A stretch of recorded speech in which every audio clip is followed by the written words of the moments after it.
Même ambiance dans la province éducationnelle de Kinshasa-Plateau, où l'inspecteur principal provincial a tenu une matinée pédagogique dédiée à la gestion des centres d'examen. Bienvenue Ntunkadi a rappelé aux inspecteurs les instructions en vigueur pour garantir des conditions idoines aux finalistes de sa juridiction. Dans la province éducationnelle de Kinshasa-Plateau, l'inspecteur principal provincial Bienvenu Ntunkadi déploie tous ses efforts pour assurer une organisation optimale de l'examen d'État édition 2025. L'objectif est de garantir des conditions idoines à des milliers d'élèves de sa juridiction.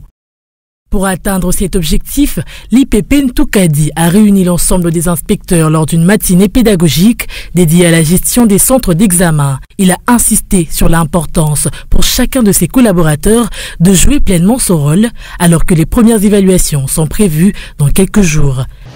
Deux facteurs très importants, le savoir-être et le savoir-faire. Le savoir-être ici, c'est quoi? Le savoir-être, c'est tout ce que l'on possède dans son moral, dans son moi. Devant une situation, nous nous comportons comment? Comment agissons-nous pour assumer notre responsabilité étant chef? Quelles sont les qualités morales que nous avons?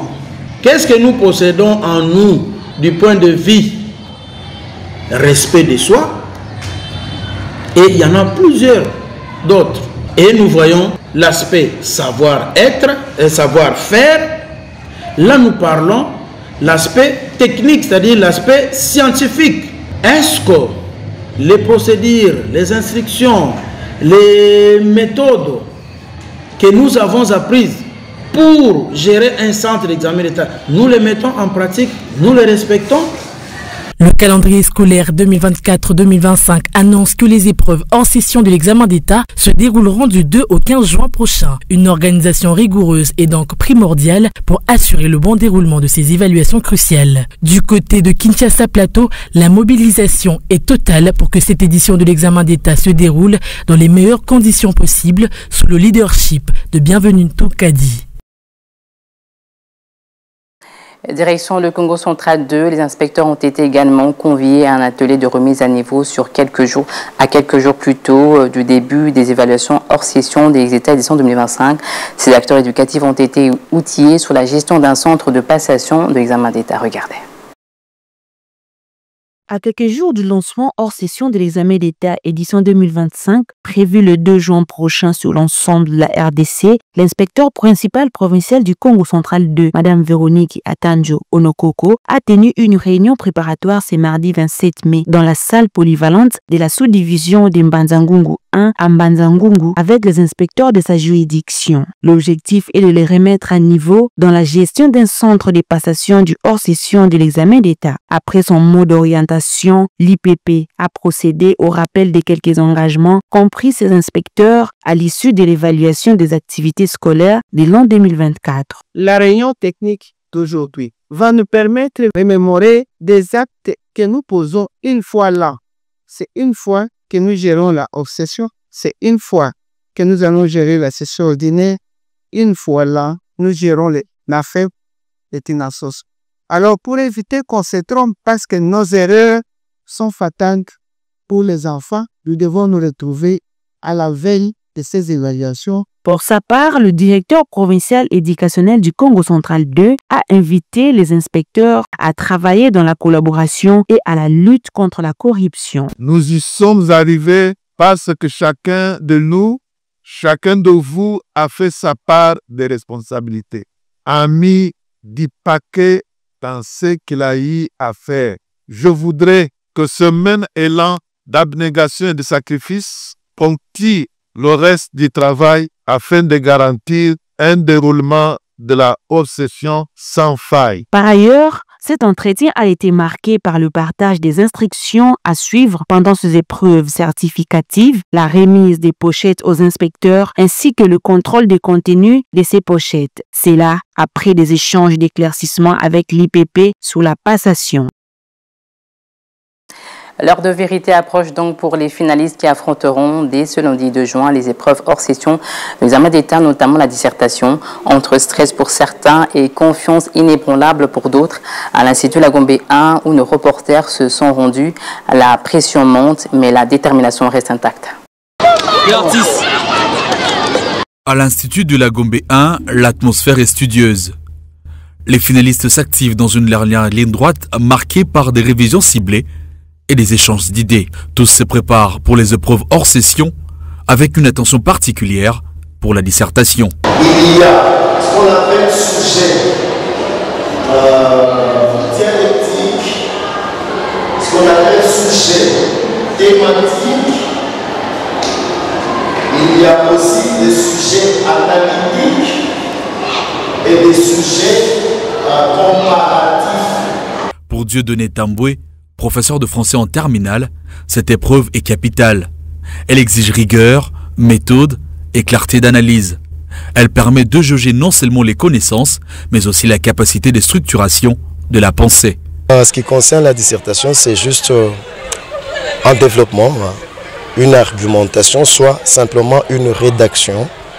Et c'est ce petit exercice-là que nous donnons aux élèves, généralement à l'écrit, qui peut également se traduire à l'oral. Donc, on est en train de jauger différentes capacités que les élèves ont jusque-là depuis qu'ils ont commencé leurs études. Allons croire, une bonne dissertation repose sur 3 étapes essentielles: analyser le sujet, construire un plan et développer des arguments solides.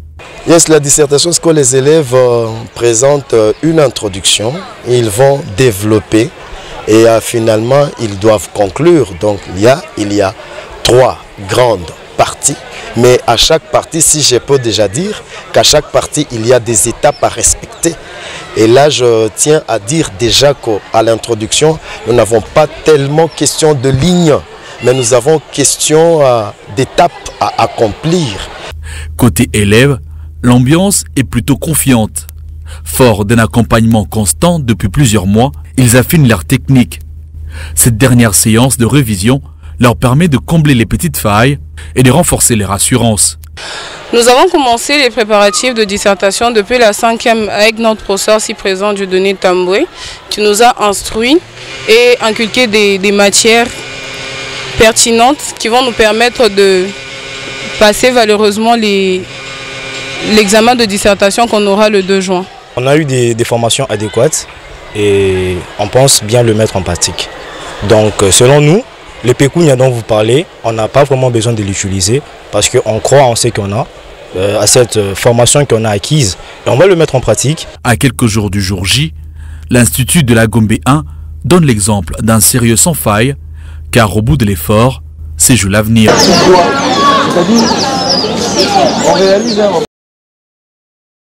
Registre lutte contre les violences basées sur le genre dans les milieux scolaires en RDC. Une délégation de la Banque mondiale a rendu visite au centre d'appel du ministère de l'Éducation nationale et de la citoyenneté à l'école, un outil de gestion des plaintes contre le VBG et le harcèlement sexuel. La Banque mondiale a réaffirmé son engagement à accompagner le gouvernement pour mettre fin à ce fléau et en particulier dans les écoles.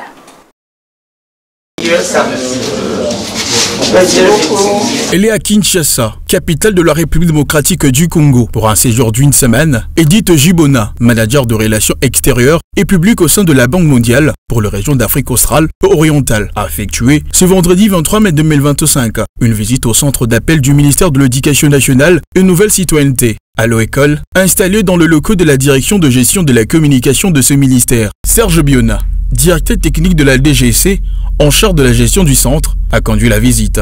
Il était secondé par Lucie Kolela, point focal, violence basée sur le genre, de la direction des ressources humaines. L'un après l'autre, ils ont fourni les explications détaillées sur le mode de fonctionnement de cet outil de collecte de plaintes et d'interaction entre le ministère à travers sa direction de ressources humaines et le corps enseignant, ainsi que le bénéficiaire de services publics du sous-secteur. De quoi susciter l'admiration de la visiteuse. It's actually great that I've come to Allo École today because c'était très important pour moi aujourd'hui et ce fait un plaisir de visiter le call center de Allo École car ça fait un moment, ça fait quelques années déjà que j'entends parler de Allo École et ça fait plaisir de voir parce que c'est un système ou c'est un call center qui est très innovatif et qui est un modèle pour beaucoup de pays dans la région du continent africain.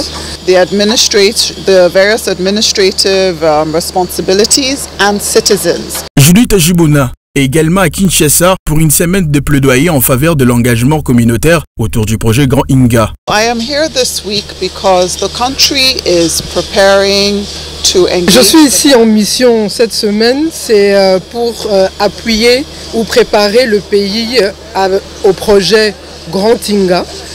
Donc je rencontre les différentes parties prenantes, dont les médias, la société civile, pour comprendre les différents défis qui peuvent exister autour de ce grand projet. Il convient de noter que Allo École est un outil du ministère de l'Éducation nationale et Nouvelle Citoyenneté, indispensable pour la mise en œuvre du mécanisme de gestion des plaintes dans le processus de lutte contre les violences basées sur le genre, le harcèlement sexuel et autres formes d'abus commis sur des personnes vulnérables. D'où Edith Jibona était accompagnée au cours de sa visite par Léonce Kazumba, spécialiste de l'éducation de la Banque mondiale en RDC. La coordinatrice du projet d'amélioration de la qualité de l'enseignement primaire, Wali Belade, et par le directeur de ressources humaines du ministère de l'Éducation nationale et Nouvelle Citoyenneté, Betomele Morena. Clôturons avec cette mise au point de l'école Monseigneur Moké qui dénonce une campagne de diffamation orchestrée par Imaye ONG selon laquelle l'école aurait exigé des frais illicites aux élèves afin de participer à l'examen d'État. Les autorités de l'école Monseigneur Moké restent engagées dans une démarche de transparence, de rigueur administrative et de respect des normes en vigueur. Pour la direction de l'école Monseigneur Moké, les faits évoqués par l'ONG Imaye ne sont rien d'autre que de purs montages pour détruire la réputation de cet établissement qui a formé et qui continue de former la jeunesse. L'image qui accompagne ces textes, c'est celle d'une autre école. C'est l'image du collège Sainte-Marie-Goretti. Et il n'y a pas de cohérence, c'est-à-dire ces messieurs, les responsables de l'ONG, conçoivent des histoires qui n'existaient pas. Il y a des propos imaginaires et irrationnels. Dans un récent rapport, cette ONG a indiqué que l'école Monseigneur Moké exige $200 américains aux finalistes ainsi que de nouvelles uniformes. Ce que rejette le préfet de cet établissement, qui s'est dit même étonné de cette attitude de la part d'Imaye ONG. Nous sommes faussement accusés. Je voudrais tout simplement demander à cette ONG de cesser cette manière de faire, de ne plus essayer de diffamer les écoles. Même étonnement du côté des élèves concernés. Pour ces derniers, jamais l'école ne leur a exigé de l'argent au-delà de ce que demande le ministère de l'Éducation nationale et Nouvelle Citoyenneté. Je suis finaliste et jusque-là, l'école n'a rien demandé à propos de quelconque maquis. L'école n'a rien demandé. Pour rappel, dans le cadre de sa campagne École et Bongoté, l'ONG Imaye avait dénoncé les pratiques illicites à l'école Monseigneur Moké. Les affirmations que l'école qualifie simplement des rumeurs. Nous allons voir un message balancé à travers les réseaux sociaux que le complexe scolaire Monseigneur Moké organise un maquis, que l'école a demandé $200 aux parents. Je m'inscris totalement en faux. Ce sont des propos mensongers. Ainsi s'achève votre magazine de l'hebdo de l'éducation nationale et une nouvelle citoyenneté. Mesdames, Messieurs, excellente suite de programmes sur votre chaîne EducTV.